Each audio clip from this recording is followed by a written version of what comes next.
Hi, welcome to love talkies feel my love episode 62. సహస్ర ఆఫీస్కి వచ్చేసరికి అక్కడ క్యాబిన్లో రుద్ర, అతనికి ఎదురుగా కూర్చున్న విశ్వ కనిపించడంతో తన జీవితాన్ని ఇన్ఫ్లుయెన్స్ చేస్తున్న ఆ ఇద్దరినీ కోపంగా చూసుకుంటూ వెళ్ళి రుసరుసలాడుతూ రుద్ర ఎదురుగా ఉన్న సోఫాలో కూర్చుంది సహస్ర. ఆమె కోపాన్ని అప్పటికే అర్థం చేసుకున్న రుద్ర లోపలే నవ్వుకొని, చూడు మిస్ సహస్ర, హీఈజ్ మిస్టర్ విశ్వ. ఈ రోజు నుండి మీ అసిస్టెంట్గా ఇక్కడే ఉంటాడు. మీరు అతన్ని మీకు కావలసిన అన్ని వర్క్స్కి యూజ్ చేసుకోవచ్చు. కోరి మరీ హెడ్ ఆఫీస్కి వచ్చాడు కాబట్టి బాగా వాడుకోవచ్చు. లైక్ మీ కాలి కింద చెప్పులా అని నొక్కి చెబుతూ అన్నాడు రుద్ర. ఆ మాటతో ఉలిక్కిపడి తలెత్తి చూశాడు విశ్వ. దాంతో సహస్రకు సిచ్యువేషన్ అర్థమవడంతో విశ్వవైపు యాటిట్యూడ్గా ఓ రాయల్ లుక్ ఇచ్చి, సి మిస్టర్ విశ్వ, ఆ ఎదురుగా కనిపిస్తుంది కదా, అదే మీ క్యాబిన్. ఇక నుండి మీరు ఏం వర్క్ చేయాలో ప్రతిదీ నన్నే అడగాలి, నేనే చెబుతాను. నా పర్మిషన్ లేకుండా మీరు ఏం చేయడానికి వీల్లేదు అని సీరియస్ టోన్తో చెప్పింది. ఆ మాటకి కోపం రావడంతో, నీ జుట్టు నా చేతిలో ఉందే, ఈ రుద్రని చూసుకొని చాలా పొగరగా బిహేవ్ చేస్తున్నావు కదా, నీకు నాకు ఉన్న రిలేషన్ గురించి చెబితే వీడే నిన్ను నన్ను ఇద్దరినీ ఉద్యోగం నుంచి తీసేస్తాడు. నేను ఎక్కడికి వెళ్ళినా మరో ఉద్యోగం చేసుకోగలను. కానీ నీకు అంత సీన్ లేదు. వీడి ముందు ఓవర్ యాక్షన్ చేస్తున్నావు కదా, క్యాబిన్లోకి రా, నీ సంగతి చెబుతాను అని మనసులోనే అనుకుంటూ పైకి మాత్రం ఓకే మేడం అని సీరియస్గా చెప్పాడు. నౌ యూ కెన్ గో విశ్వ, అండ్ నీ వర్క్ను బట్టి నీ శాలరీ పెంచాలా లేదా తగ్గించాలా అనేది ఆలోచిద్దాం అని అన్నాడు రుద్ర. ఆ మాట ఏదో వార్నింగ్ బెల్లా వినిపిస్తుంటే ఇంకేం మాట్లాడలేక ఓకే సార్, థ్యాంక్స్ అంటూ తనకు అలాట్ చేసిన క్యాబిన్కి వెళ్ళాడు విశ్వ. అతను అలా వెళ్ళగానే, ఏంటి సార్ మీరు చేసింది, వాణ్ణి తీసుకొచ్చి ఇక్కడ పడేశారేంటి అని అడిగింది సహస్ర. నువ్వు అప్పుడప్పుడు వాణ్ణి చూసి చాలా ఎమోషనల్ అవుతున్నావు కదా, అదే వాడు నీ ఎదురుగా ఉంటే ఆ ఎమోషన్ కాస్త తగ్గుతుందని నీ ఎదురుగా తీసుకొచ్చి కూర్చోబెట్టాను. అయినా నువ్వు హెడ్ ఆఫీస్కి ట్రాన్స్ఫర్ అయినప్పటి నుంచి వాడు కూడా ఇక్కడికి ట్రాన్స్ఫర్ రావాలని ట్రాన్స్ఫర్ కోసం ఎన్నో ఆర్డర్స్ పెట్టుకున్నాడు. చాలామందిని కలుస్తూ ఎన్నో రికమెండేషన్స్ చేయించుకొని ఇక్కడికి వచ్చాడు. ఇన్ని చేసిన వాడికి కావలసిన అసలైన ట్రీట్మెంట్ నువ్వే ఇవ్వాలి కదా. అండ్ యూ నో, వాడు ఎందుకు ఇక్కడి వరకు వచ్చాడో, ఎందుకు మా కండిషన్స్ అన్నింటికీ ఒప్పుకొని ఇక్కడికి ట్రాన్స్ఫర్ పెట్టుకున్నాడో నీకు ఆల్రెడీ అర్థమయ్యే ఉంటుంది. కాబట్టి వాడు అటాక్ నీపై ప్లాన్ చేయకముందే నువ్వు వాడిపై అటాక్ ప్లాన్ చేసుకో. ఈసారి నువ్వు కొట్టే అటాక్ ఎలా ఉండాలంటే, మరొకసారి వాడు ఆడవాళ్లను చిన్న చూపు చూడడం కానీ, నిన్ను ఆడుకున్నట్లు ఆడుకోవడానికి కానీ భయపడేలా ఉండాలి అని అన్నాడు రుద్ర. అతని మాటలు ఆమెలో ఏదో ఆత్మస్థైర్యాన్ని పెంచుతుంటే, నేనిలా చెయ్యగలనా అని అనుమానంతో రుద్రవైపు చూసింది సహస్ర. ఏంటలా చూస్తున్నావు? అసలు వాడు నీకు చేసిన అన్యాయానికి అదే ఇంకొక అమ్మాయి అయితే ఈ పాటికి వాడిని రోడ్డు మీదకి ఈడ్చి పెళ్లి చేసుకొనివ్వకుండా నానా గొడవ చేసేది. కానీ నువ్వేమో వాడి మానానికి వాడిని వదిలేస్తున్నావు. వాడు ఇప్పుడు బెదిరించినా కూడా బెదిరిపోయేలాగే ఉన్నావు.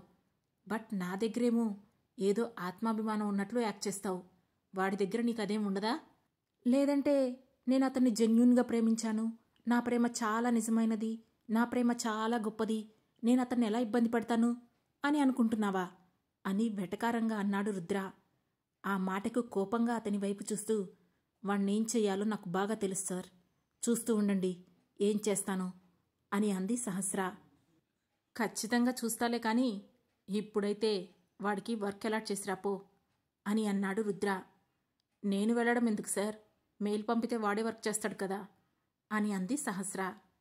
ఏ, వాడి దగ్గరికి వెళ్ళడానికి భయంగా ఉందా అని అడిగాడు రుద్ర. ఆ మాటతో చివ్వున తలెత్తి కోపంగా చూసింది సహస్ర. కానీ రుద్ర ఆమె చూపును పట్టించుకోకుండా, వాడు నువ్వెప్పుడెప్పుడు ఆ క్యాబిన్లోకి వస్తావా, నిన్నెలా బెదిరించాలా అని ఇక్కడున్నప్పుడే ప్లాన్ వేసుకున్నాడు. ఒకసారి వెళ్ళు, ఎలా బెదిరిస్తాడో చూడు. అండ్ నేను నీకు కాల్ చేస్తున్నాను, బ్లూటూత్ ఆన్లో ఉంచు అని చెప్పి ఆమెకు కాల్ చేశాడు. దాంతో అతని వైపు కొంచెం అనుమానంగా చూస్తూ, వాడెవడో నాకు అన్యాయం చేస్తే వాడి మీద పగ తీర్చుకోవడంలో ఈయనకేంటో అంత ఇంట్రెస్ట్ అని అనుకుంటూనే రుద్ర చేసిన కాల్ లిఫ్ట్ చేసి బ్లూటూత్ ఆన్లో పెట్టుకొని విశ్వ క్యాబిన్కి వెళ్ళింది సహస్ర. ఆమె లోపలికి అడుగు పెట్టడంతోనే విశ్వ ఎదురెళ్తూ, హే డార్లింగ్, వచ్చేసావా? నీకు దగ్గరగా ఉండాలని ఎంత రిస్క్ అయినా సరే ఇక్కడికొచ్చి ఈ జాబ్లో జాయిన్ అయ్యాను. యూనో, నువ్వు మరీ ఇంత దగ్గరగా ఉంటావని నేను అస్సలు అనుకోలేదు అని అన్నాడు విశ్వ. ఆ మాటతో క్యాబిన్లో ఉన్న రుద్ర పిడికిలి గట్టిగా బిగుసుకుంది. ఇంతలో సహస్ర అతనితో, సి మిస్టర్ విశ్వ, ఇది ఆఫీస్లో ఉన్నప్పుడు ఎలా బిహేవ్ చేయాలో నేర్చుకోండి. అండ్ ఇంత కష్టపడి ఇక్కడి వరకు వచ్చినందుకు వర్క్ బాగా చేసి మీ శాలరీ మీరు తీసుకోండి. లేదంటే ఈ హెడ్ ఆఫీస్లో అసలే విపరీతమైన శాలరీ డిడక్షన్స్ ఉంటాయి. ఒక్కొక్క నెల అసలు ₹1 కూడా శాలరీ తీసుకొని ఎంప్లాయీస్ కూడా ఇక్కడుంటారు అని అంది సహస్ర. ఆ మాటకు ఆశ్చర్యపోతూ, అదేంటి, అలా ఎందుకుంటుంది? ఇలాంటి ప్రాసెస్ నేనెక్కడా వినలేదే అని అన్నాడు విశ్వ. ఎక్కడా లేని కండిషన్స్ పెట్టడమే ఈ కంపెనీ స్పెషాలిటీ అని అంది సహస్ర. తెలుస్తూనే ఉంది ఈ కంపెనీ రూల్స్లో ఉన్న స్పెషాలిటీ. కంపెనీలో ఏమో ఏ 2 ఎంప్లాయీస్ రిలేషన్లో ఉండకూడదు, కానీ CEO అతని అసిస్టెంట్ మాత్రం రిలేషన్లో ఉండొచ్చు, దేశాలు తిరిగి రావచ్చు అని వెటకారంగా అన్నాడు Vishwa. It's none of your business Vishwa. మేము బిజినెస్ పని మీదే వెళ్ళాం. అయినా మా గురించి మాట్లాడడానికి నువ్వెవరు అని కోపంగా అడిగింది సహస్ర. ఆ మాటకు విశ్వ వెటకారంగా నవ్వుతూ, ఏ పని మీద వెళ్తే ఏంటి, మీ ఇద్దరూ అక్కడున్నన్ని రోజుల్లో ఒక్క రాత్రి కూడా కలిసి పడుకోలేదా అని అడిగాడు విశ్వ. ఆ మాటకి ఒక్కసారిగా విపరీతమైన కోపం రావడంతో విశ్వను లాగిపెట్టి కొట్టింది సహస్ర. ఆ దెబ్బను ఆల్రెడీ ఎక్స్పెక్ట్ చేసిన క్యాబిన్లో ఉన్న రుద్ర చిన్నగా నవ్వుకుంటే, విశ్వ మాత్రం చెంపపై చెయ్యి పెట్టుకొని, ఏంటే బాగా ఎక్కువ చేస్తున్నావు? నీకు నాకు మధ్య ఉన్న రిలేషన్ గురించి బయటపెడితే ఆ రుద్ర కనీసం నీ ముఖం కూడా చూడడు, బయటపెట్టమంటావా అని బెదిరిస్తున్నట్లుగా అడిగాడు. అయినా సహస్ర ఏమాత్రం తగ్గకుండా, ఏంట్రా నీకు నాకు మధ్య ఉన్న రిలేషన్, అసలేముంది చెప్పు అని అడిగింది సహస్ర. ఏంటే అప్పుడే మర్చిపోయావా? నువ్వు నేను కొన్ని నెలల పాటు లవ్లో ఉన్నాం. రాత్రిళ్ళు ఇద్దరం కలిసి ఎలా పడుకునేవాళ్ళమో మర్చిపోయావా అని అడిగాడు విశ్వ. ఆ మాటకు పిడికిలి బిగించిన సహస్రకు గతం గుర్తుకు రాగా ఒక్కసారిగా కళ్లలో నీరు వెచ్చగా చెంపల్ని తాకింది. ఆ వెంటనే కాసేపటి క్రితం రుద్ర చెప్పిన మాటలు గుర్తు చేసుకుంటూ, ఏంటి, నీకు నాకు ఉన్న రిలేషన్ గురించి బాస్కి చెప్తావా? అయితే ఇంకా ఇక్కడే నుంచున్నావే, వెళ్ళి చెప్పి మరి. ఏం పర్వాలేదు, నా ఉద్యోగం ఇక్కడ పర్మనెంట్ అయింది. అవసరమైతే నిన్నే తీసేస్తారు. కానీ విషయం బయటపెట్టే ముందు ఒక్కసారి బాగా ఆలోచించుకో. నువ్వు గనక ఈ విషయాన్ని బయటపెడితే ఈ మ్యాటర్ అంతా తీసుకువెళ్ళి నేను నీ వైఫ్కి చెబుతాను. అప్పుడు తనే నీ అంతు చూస్తుంది. ఆల్రెడీ ఆమె కోపాన్ని ఇటలీ ట్రిప్ క్యాన్సిల్ అయినప్పుడు నువ్వు చూసావు కదా అని వెటకారంగా అంది సహస్ర. నువ్వేం చెప్పినా నా భార్య నమ్మడానికి నా భార్య ఏమి పిచ్చిది కాదు అని కాలరెగరేస్తూ అన్నాడు విశ్వ. ఓకే, నేనేం చెప్పినా తన నమ్మదులే. కానీ నీ ఒంటి మీద ఎక్కడెక్కడ పుట్టుమచ్చలున్నాయో, నా ఒంటి మీద నువ్వు పెట్టిన పంటిగాట్లు ఎక్కడెక్కడున్నాయో చూపిస్తే అప్పుడు నమ్మకుండా ఉంటుందా అని అంది సహస్ర. ఆ మాటకు విశ్వ ఆమె వైపు అసహ్యంగా చూస్తూ, సిగ్గులేదా నా ముందిలా మాట్లాడ్డానికి అని అన్నాడు. కానీ సహస్ర రెక్లెస్గా నవ్వుతూ, ఛీ ఊరుకో, నీకు నాకు మధ్య సిగ్గేంటి? ఇద్దరం కలిసి తప్పు చేశాం, కానీ నువ్వు నన్ను మోసం చేశావు, నేను మోసపోయాను. ఇక్కడ అదే తేడా. శిక్ష పడితే ఇద్దరికీ పడాలి. ఇక నీ చెత్త బెదిరింపులాపి పని చూసుకో. అండ్ ఒకటి గుర్తుపెట్టుకో, ఇక్కడ ఇచ్చిన వర్క్ను ఇన్ టైంలో కంప్లీట్ చేయాలి, లేదంటే నీ శాలరీ డిడక్షన్ ఉంటుంది అంటూ వార్నింగ్ ఇచ్చి తన క్యాబిన్కి వచ్చింది సహస్ర. అతన్ని ఎప్పుడైతే చెంపదెబ్బ కొట్టిందో అప్పుడే రుద్ర కాల్ కట్ చేశాడు. అదేమీ తెలియని సహస్ర గిల్టీగా రుద్రవైపు చూసింది. కానీ అతను మాత్రం ఆమె వైపు కనీసం చూడకుండా వర్క్ చేసుకుంటున్నాడు. దాంతో సహస్ర కూడా ఇక దాని గురించి ఆలోచించడం మానేసి రుద్ర ఇచ్చిన వర్క్ చేయడంలో బిజీ అయింది. మరోవైపు సహస్ర ఇచ్చిన షాక్ నుంచి తేరుకోవడానికి టైం పట్టిన విశ్వ కాసేపటికి నార్మల్ అవుతూ, నా నుంచి నువ్వు అంత ఈజీగా తప్పించుకోలేవు సహస్ర. జీవితాంతం నిన్ను నా ఉంపుడు గత్తిగా ఉంచుకుంటాను. అందుకోసం ఏం చేయాలో నాకు బాగా తెలుసు. నేను ఇక్కడ వర్క్ బాగా చేసి బాస్ ముందు మంచి పేరు తెచ్చుకొని నిన్ను తప్పుడు మనిషి చేస్తాను అని వర్క్ చేయడం మొదలుపెట్టాడు విశ్వ. మరోవైపు ఇంటికి వచ్చిన అనసూయ ఇల్లంతా తానే అయ్యి తిరుగుతుంది. మరికొద్ది రోజుల్లో ఆ ఇంటిని వదిలి, ఈ ప్రపంచాన్ని వదిలి శాశ్వతంగా వెళ్ళిపోతాను అనే ఆలోచన ఆమె మనసులో నిండిపోయింది. అందుకే ఆ రోజు దేవాకి నచ్చినట్లుగా తయారయింది. అతనికి నచ్చిన వంట చేస్తూ ఒక భార్యగా అతని కోసం ఎదురుచూస్తూ ఉంది అనసూయ. రాత్రవుతుండగా ఇంటికి వచ్చాడు దేవా. అప్పటికే చక్కగా సిల్కు చీర కట్టుకొని తల నిండుగా పూలు పెట్టుకొని అందంగా తయారై ఉంది అనసూయ. ఆమెను చూస్తూనే అప్పటి వరకు ఉన్న చిరాకంతా పోయి ప్రశాంతంగా చిన్న స్మైల్ ఇచ్చాడు దేవా. తనను చూస్తే దేవా కళ్ళల్లో కనిపించే ఆ స్పార్క్ అంటే అనసూయకు చాలా ఇష్టం. అది చూసి ఆమె చాలా హ్యాపీగా ఫీల్ అవుతూ, త్వరగా ఫ్రెష్ అయ్యిరా దేవా, ఈరోజు నీకు ఇష్టమైన వంట చేశాను, ఇద్దరం కలిసి భోజనం చేద్దాం అని అంది అనసూయ. అది వినగానే, ఏంటి నువ్వు వంట చేశావా? నేను రెస్ట్ తీసుకోమని చెప్పాను కదా, పనివాళ్లతో వంట చేయించినట్లయితే సరిపోతుంది కదా, ఆ వేడికి నువ్వెందుకు వంటగదిలోకి వెళ్ళావు అని కాస్త సీరియస్గా అడిగాడు దేవా. ఇష్టమైన వాళ్ల కోసం వండి పెట్టడం కష్టమేమీ కాదులే దేవా, ఈరోజు నీకు వండి పెట్టుకోవాలని నాకనిపించింది, అందుకే వంటగదిలోకి వెళ్ళాను, మరోసారి వెళ్ళంలే, ప్రస్తుతానికి నా మీద కోపం చూపించకుండా త్వరగా వెళ్ళి ఫ్రెష్ అయ్యిరాపో అని అంది అనసూయ. దాంతో ఆమెపై ఇంకా కోపం చూపించలేని దేవా ఫ్రెష్ అయి వచ్చాడు. అప్పుడు అతని ముందు ఒక పెద్ద ప్లేట్ పెట్టి దాంట్లో స్వీట్, అన్నం, తాను వండిన కూరలన్నీ కొంచెం కొంచెంగా వడ్డించి ప్లేటును అందంగా రెడీ చేసింది అనసూయ.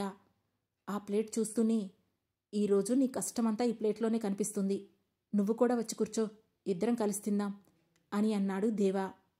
దాంతో సరే అంటూ తన ముందు కూడా ఒక ప్లేట్ పెట్టుకొని వడ్డించుకోవడం కోసం గరిటె పట్టుకుంది అనసూయ. దేవా వెంటనే ఆమె చేతిని ఆపేసి, నేనేం చెప్పాను, ఇద్దరం కలిసి తిందామన్నాను, అంతేకాని ఇద్దరం వేరువేరు కంచాల్లో తిందామని అనలేదు అని అన్నాడు. ఆ మాటతో చిన్నగా నవ్వి తన ప్లేట్ను పక్కన పెట్టేసింది అనసూయ. మొదటి అన్నం ముద్ద కలిపి ముందుగా అనసూయ నోటికి అందించాడు దేవా. ఆ ముద్దని ఇష్టంగా అందుకున్న అనసూయ ప్రేమగా అతన్ని చూసింది. ఆమె చేసిన వంటని మెచ్చుకుంటూ తాను తింటూ అనసూయకి కూడా తినిపించాడు దేవా. అతనిలో ఆ కొత్త యాంగిల్ కనిపిస్తుంటే మురిసిపోయిన అనసూయ దాన్ని ఆస్వాదించడం మొదలుపెట్టింది. కాసేపటికి భోజనం పూర్తయ్యాక అనసూయ అక్కడ క్లీన్ చేస్తుంటే తాను కూడా హెల్ప్ చేశాడు దేవా. ఏ రోజు ఇంట్లో ఒక్క చిన్న పని కూడా ముట్టుకోని దేవా ఈరోజు కొత్తగా కనిపిస్తుంటే అతను చేసే ప్రతి పనిని మురిపెంగా చూసుకుంటోంది అనసూయ. చివరిగా డోర్స్ క్లోజ్ చేసి, ఇక పద పడుకుందాం, ఇప్పటికే చాలా లేట్ అయింది అని అన్నాడు దేవా. సరే అని అతని వెంట రూంలోకి వెళ్ళింది అనసూయ. బెడ్పై వాలిన దేవా అనసూయను దగ్గరకు పిలవడంతో వెళ్ళి అతని పక్కన పడుకుంది అనసూయ. వెంటనే తన భుజం చూపించాడు దేవా. అప్పుడు అనసూయ అతని భుజంపై వాలి అతన్ని గట్టిగా హత్తుకుంటూ మెల్లగా అతని పెదవులు అందుకోబోయింది. దాంతో చేతులు అడ్డుపెట్టిన దేవా, వద్దనసూయ, ఇప్పుడున్న పరిస్థితుల్లో మనం ఇలా కలవడం నీ హెల్త్కంత మంచిది కాదు అని చెప్పాడు. ఎవరు చెప్పారు అలా అని? డాక్టర్ నాకేం చెప్పలేదే అని నుదురు చిట్లించి అడిగింది అనసూయ. నీకు చెప్పలేదులే కానీ నాకు చెప్పారు. ఈ పరిస్థితుల్లో నువ్వు ఏ విషయంలోనూ ఎక్కువగా ఉద్రేకపడకూడదు, అందుకే కొన్ని రోజులు మనకు ఈ దూరం తప్పదు అని నవ్వాడు దేవా. లేదు లేదు, నేను అస్సలు డిస్టెన్స్లో ఉండలేను అంటూ దేవా చేతిని పక్కకు నెట్టి అతని పెదవుల్ని చిటికెలో అందుకుంది అనసూయ. ఆమె ముద్దును కాదనలేక తాను కూడా సహకరిస్తూ అప్రయత్నంగా ఆమె నడుముపై చెయ్యి వేశాడు దేవా. వెంటనే కళ్ళు తెరిచి దేవా కళ్ళలోకి చూసింది అనసూయ. దాంతో చప్పున తన చేతిని వెనక్కి తీసుకొని ఆమెని కూడా వదిలి అతను దూరం జరుగుతూ, ప్లీజ్ అనసూయ, దూరంగా ఉండు, నువ్వింత దగ్గరగా ఉంటే నేను నీకు దూరంగా ఉండలేకపోతున్నాను అని అన్నాడు దేవా. మరేం పర్లేదులే దేవా, నాకోకే అని అంది అనసూయ. నీకు ఓకే అయితే సరిపోతుందా? నీ హెల్త్కు ఓకే అవ్వద్దా? నువ్వు ఇలాగే మారం చేస్తే దెబ్బలు పడతాయి. వచ్చి పడుకో అంటూ తన భుజం చూపించాడు దేవా.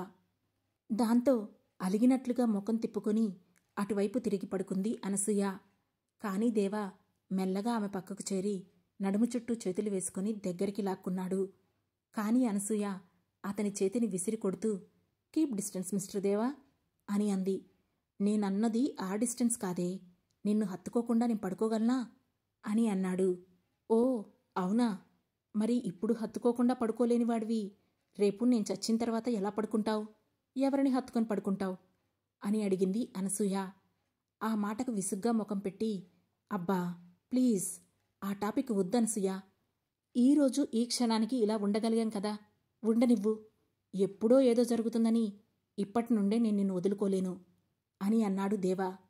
సరే ఇప్పుడు ఓకే, కానీ రేపు నేను పోతే నువ్వు నిజంగానే ఒంటరివాడు అవుతావురా. నిరంతరం నా జ్ఞాపకాలతో చస్తూ బ్రతుకుతావు. ఆ విషయం నాకు బాగా తెలుసు. ప్లీజ్ అందుకే నా మాట విని ఆ సహస్రాన్ని పెళ్లి చేసుకో. ఆ అమ్మాయి మంచిదానిలాగే ఉంది. తనకు ఎలాగూ నిన్ను పెళ్లి చేసుకోవడం ఇష్టం లేదు. నువ్వంటే ఇష్టం లేని అమ్మాయిని పెళ్లి చేసుకుంటే నీకు తన మీద పగ తీరుతుంది. ఆ తర్వాత చివరికి తానే నీకు తోడవుతుంది అని చెప్పింది అనసూయ. ఆ మాటకు చిరాగ్గా ముఖం పెట్టి, ఇంకేం మాట్లాడకుండా పడుకో అనసూయ. అయినా పెళ్లి చేసుకుంటే తీరేదా నాకు దాని మీదున్న పగ? దాన్ని పెళ్లి చేసుకొని చిత్రహింసలు పెట్టి చంపితేనే నా పగ తీరుతుంది అని పళ్ళు కొరుకుతూ అన్నాడు దేవా. ఆ మాటతో అతని వైపు ఆశ్చర్యంగా చూస్తూ, అసలు తన మీద నీకు అంత పగేంటి దేవా? ఎందుకు తనని తలుచుకొని పగను పెంచుకుంటున్నావు అని అడిగింది అనసూయ. అరే ఇప్పుడు అవన్నీ ఎందుకు? ఇప్పటికే చాలా టైం అయింది. నువ్వు హాస్పిటల్ నుంచి వచ్చి ఇంతవరకు నిద్రపోకుండా పనంతా చేసుకుంటూ ఉన్నావు. ముందు బాగా అలసిపోయి ఉంటావు కదా, ఈ రోజుకి నిద్రపో, నేను రేపు చెబుతాలే అని అన్నాడు దేవా. లేదు లేదు, ఈరోజు నువ్వు నాకు చెప్పాల్సిందే. నువ్విప్పుడు చెబితేనే నేను నిద్రపోతాను అంటూ లేచి బాసింపట్టు వేసుకొని కూర్చుంది అనసూయ. అదిప్పుడు చెప్పడం కుదరదులే అనసూయ. ఆ విషయం తలుచుకుంటేనే నాకు ఒళ్ళంతా కోపం నిండిపోతుంది. రక్తం జరజరా పాకుతుంది. అది మామూలుదనుకుంటున్నావా? అది దాని వేస్ట్ క్యారెక్టర్. అసలు దాన్ని తలుచుకుంటేనే మహాపాపం అని చిరాగ్గా అన్నాడు దేవా. అతని కోపం ద్వేషం చూసిన అనసూయ కాస్త తగ్గుతూ, అంత పాపం ఆ అమ్మాయి ఏం చేసింది దేవా అని అంటూనే దగ్గరకు జరిగి అతని ఎదపై వాలి కళ్ళలోకి చూస్తూ అడిగింది అనసూయ. పాపం అనేది చాలా చిన్న మాట అనసూయ. అది చాలా పెద్ద రాక్షసి. అయినా ఆ విషయాలన్నీ ఇప్పుడు నీకెందుకులే, తెలుసుకొనేం చేస్తావు అని కళ్ళెగరేశాడు దేవా. ఏం చేస్తానంటే, నీ పగలో న్యాయం ఉంటే నేను చచ్చేలోపు నీ పగ తీరేలా చేస్తాను. అందులో న్యాయం లేకపోతే నిన్ను దానికి మొగుడుంచేసి నా స్థానంలో దాన్నుంచుతాను అని అంది అనసూయ. ఆహా వచ్చిందండి పెద్ద త్యాగమూర్తి. చాలులే గాని ఏమైనా ఉంటే రేపు మాట్లాడుకుందాం, ఇప్పుడు పడుకో అంటూ ఆమెను హత్తుకొని ప్రేమగా జోకొట్టడం మొదలుపెట్టాడు దేవా. ఇక ఎంత అడిగినా ఇప్పుడు అతను చెప్పడని అర్థమైన అనసూయ రేపు ఎలాగైనా సరే అతనితో నిజం చెప్పించుకోవాలని తీర్మానించుకొని నిద్రలోకి నెమ్మదిగా జారుకుంది. సహస్ర టాపిక్తో గడిచిన గతం తాలూకా జ్ఞాపకాలన్నీ ఒక్కొక్కటిగా గుర్తొస్తుంటే ఆ రాత్రి నిద్రకి దూరం అయ్యాడు దేవా. మరోవైపు ఇంట్లో టీవీ చూస్తూ కూర్చుంది రుద్రతల్లి వసుంధర. ఇంతలో వసుంధరా వసుంధరా అంటూ కేకలు వేసుకుంటూ లోపలికి వచ్చింది మనీషా తల్లి విమల. ఆమె ముఖం చూస్తుంటే చాలా కోపంగా ఉన్నట్లు క్లియర్గా తెలుస్తోంది. దాంతో వసుంధర లేచి వెంటనే ఆమెకు ఎదురుగా వెళ్ళి, హాయ్ విమల, ఎందుకలా అరుస్తున్నావు? ఏమైంది అని అడిగింది. ఇంకా ఏమవ్వాలి, మీతో సంబంధం కలుపుకోవాలని అనుకున్నందుకు నువ్వు మీ అబ్బాయి కలిపి మాకు చాలా బాగా బుద్ధి చెప్పారు. మీరిలా చేస్తారని నేను అస్సలు ఎక్స్పెక్ట్ చేయలేదు అని ఆవేశంగా అంది విమల. ఆ మాటతో ఏం జరిగిందో అర్థం కాని వసుంధర, అరే ముందు నువ్విలా కూర్చో, ఎందుకలా ఆవేశపడుతున్నావు అంటూ విమల చెయ్యి పట్టుకుంది. దాంతో విసురుగా ఆమె చెయ్యిని విసిరి కొట్టింది విమల. అది చూసి వసుంధరకు ఈగో హర్ట్ అయ్యి ఆమె వైపు కోపంగా చూసింది. హఠాత్తుగా విమల ఎందుకు ఊడిపడింది? వసుంధరను ఆమె ఎందుకు హర్ట్ చేస్తుంది?